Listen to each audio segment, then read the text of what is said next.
Hi friends, welcome to Vinoshree vlogs. இன்றைக்கி நம்ம இந்த வீடியோவில் எதை பற்றி பார்க்க போகிறோன்னா, கோயம்புத்தூரில் இருக்கிற பீலிமேடுன்ற ஒரு இடத்துல இருக்கிற ஆஞ்சநேயர் கோயிலை பற்றி தான் பார்க்க போகிறோம். இன்றைக்கி அதை விட ரொம்ப முக்கியமான நாள் ராமநவமி. ராமநவமிங்கிறது ராமருடைய பிறந்த நாள். ஸோ அதனால் கோயிலுக்கு போயிட்டு அவருக்கு விஷ் பண்ணிவிட்டு வரலான்னு நம்ம போகிறோம். சரிங்களா? அது இல்லாமல் நம்மளோட பிரார்த்தனையெல்லாம் அவர்கிட்ட வச்சுட்டு வழிபாடு பண்ணிட்டு வரலான்னு போகிறோம்.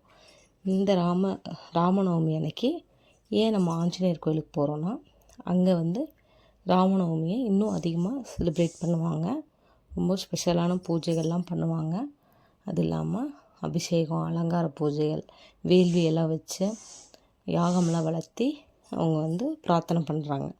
ஸோ நம்மளும் போய் அதில் கலந்துக்கலாம் அப்படின்னு சொல்லிட்டு நம்ம போகிறோம். ராமநவமியில் ராமரை பற்றி கொஞ்சம் பேசலான்னு நினைக்கிறேன்.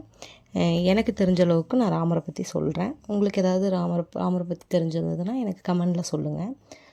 ராமர் அயோத்தியில் பிறந்தார், அங்கே தான் இருந்தார். அப்புறம் தசரத மன்னனோட பையன் அப்படிங்கிறதெல்லாம் எல்லாத்துக்கும் தெரியும். ஆனால் அவர் ஒரு சாதாரண மனிதர் மாதிரி வாழ்ந்திருக்காரு.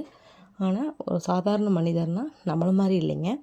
அவர் எப்போவுமே உண்மை மட்டும் தான் பேசுவாராங்களாமா. அப்புறம் பெரியவங்களெலாம் ரொம்ப மதிப்பாராமா. அப்புறம் எந்த மாதிரி ஒரு சுச்சுவேஷன் வந்தாலும் ரொம்ப நியாயமாக நடந்துப்பாருங்களாமா. அதனால் அவரை எல்லோரும் மரியாதையாக புருஷோத்தமன்னு சொல்லுவாங்களாமா. அப்புறம் அவரோட லைஃப் நம்மளோட லைஃப் மாதிரிலாம் இல்லைங்க. நிறைய சேலஞ்ச் எல்லாம் இருந்துச்சுங்களாமா. அவருக்கு ஒரு நாட்டில் ராஜ்யம் பண்ணணுன்னா 14 வருஷம் வனவாசம்லாம் போகணுன்னு சொல்லிட்டுலாம் சுச்சுவேஷன் வந்துச்சு இல்லைங்களா. அதுக்கெல்லாம் அப்படியெல்லாம் வந்தப்போ கூட அவர் நம்மளாக இருந்தால் என்ன பண்ணுவோம், நம்ம சண்டை போடுவோம்.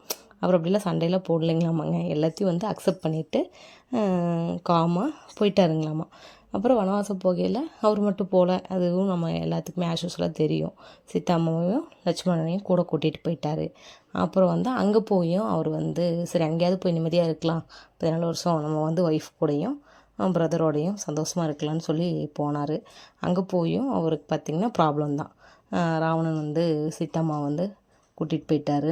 அப்புறம் அதுக்கப்புறம் இவர் போய் தனியாகவே அங்கே இருந்து அப்புறம் தனிமையாக இருக்கையில் தான் அனுமன் மாதிரி ஒரு பெஸ்ட் ஃப்ரெண்டு உண்மையான ஃப்ரெண்டு அவங்களுக்கு ஹெல்ப் பண்ணாங்க.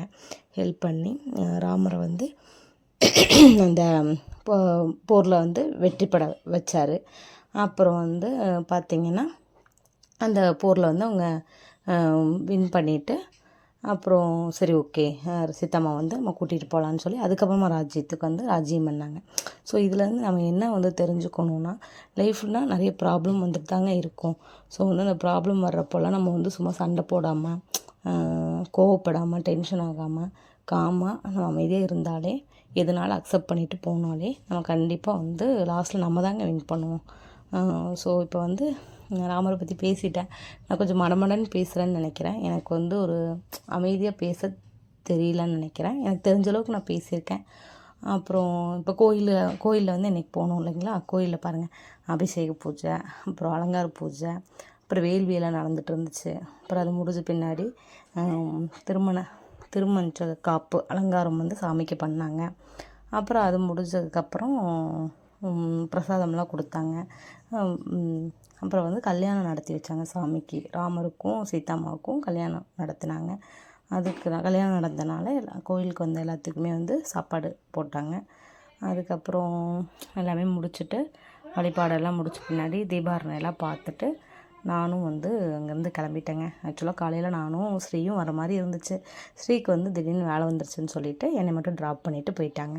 அப்புறம் நான் சாமியெல்லாம் கும்பிட்டு வழிபாடெல்லாம் முடிச்சுட்டு ஃபுல் அண்ட் ஃபுல் அதில் முடிஞ்ச பின்னாடி தான் நான் அங்கேருந்து கிளம்புனேன். ஸோ என்னோடய வேண்டுதல் எல்லாத்தையுமே நான் ராமர்கிட்ட வச்சுருக்கேன். நீங்களும் உங்களோட வேண்டுதலை மனசார வச்சுருந்தீங்கன்னா கண்டிப்பாக அது நடக்கும்.